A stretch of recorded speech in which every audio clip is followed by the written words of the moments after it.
All right.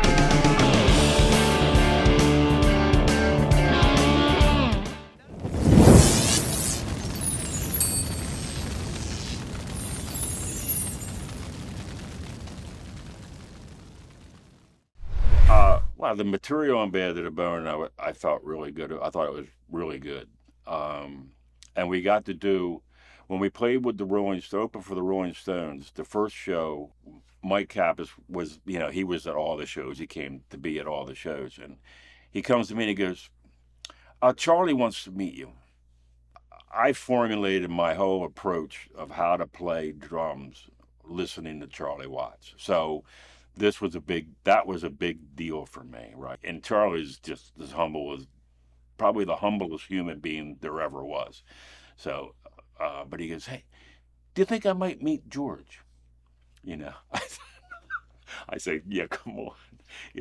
So we go in the trailer, and they shake hands and everything, and Charlie goes, "Do you think I might have an autograph for?" I forget who it was for, but he's asking George for an autograph. So this is our first exposure to them, and it was just off the charts, so gratifying and just grateful. I was so grateful. In '82, they did a European tour. We did 9 of those shows. The start of the high for us for maybe 5 or 6 years. When that's when it was really coming together for us. This isn't acted at this point. We never really looked at it like we had a career. It was like we had a job we were trying to be successful at. And I think it was Carl Yastrzemski said, "I never knew I had a career till my career was over."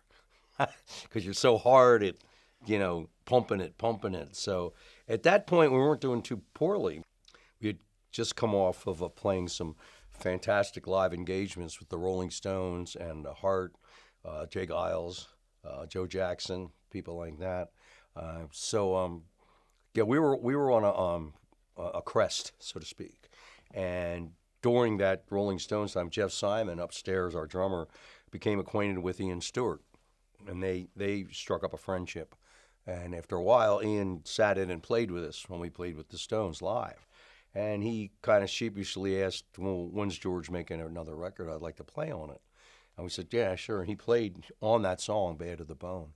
And the original cut, you can hear some piano tinkling, and it was later faded out, so it'd be closer to a rock type thing. But the original cut, you can hear Ian doing his little twinkle in there. It was my first experience using my Gibson Open G guitar when I played an Open G, which is pretty much where I'm most comfortable. And I remember using that the first time, and so that was exciting.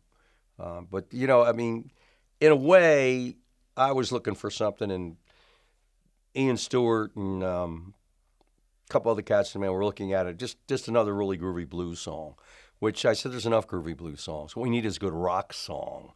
That's what does it. That's what gets you there, That's what gets you over the finish line, I look at ZZ Top and Led Zeppelin people. They're all blues bands. So is Jay Giles. I mean, that's what they do. They perfect, or they get a solid blues foundation, and like the Rolling Stones did on their first 3 records. And then their management sat them down and said, if you don't come up with a rock hit, that was when the Beatles were doing A Hard Day's Night. That's when they were doing Yesterday. And their people were putting more pressure on them than I ever felt when I was putting Bad to the Bone, saying, you got to come up with something.